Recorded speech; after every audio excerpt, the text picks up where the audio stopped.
泛民連公屋工程都拉布，咁樣有排都起唔夠樓，庫房啲錢有排都用唔去。上集土地供應不足，直接令貧富懸殊更嚴重。現屆政府喺揾地時遇到泛民瘋狂拉布，香港土地資源冇得喺外國入口，當通脹高，市場錢多，啲錢就會更加快流入土地呢種最稀缺嘅必須資源度，造成更嚴重嘅貧富懸殊。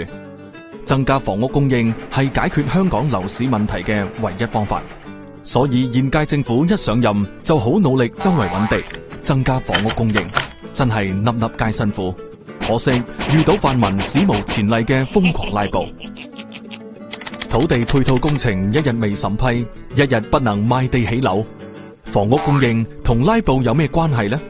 原來唔係有空地就可以用嚟起樓。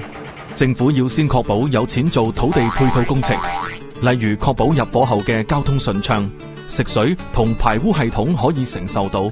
如果唔係，賣咗塊地都會俾人索償。但係現屆政府喺好多工程都遇到拉布或批唔切，咁點起樓呢？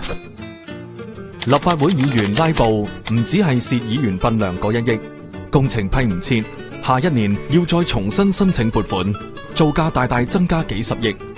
2016年度立法會提供服務嘅每小時平均開支係21.6萬元，未計講廢話嗰啲拉布，只係因為泛民點人數同埋流會，已經嘥咗452個鐘，損失咗差唔多1億公帑。拉布之餘，仲要做嘢慢咗。財委會審議一個項目嘅時間，平均由2013年嘅1.12小時，大增至2016年嘅3.21小時。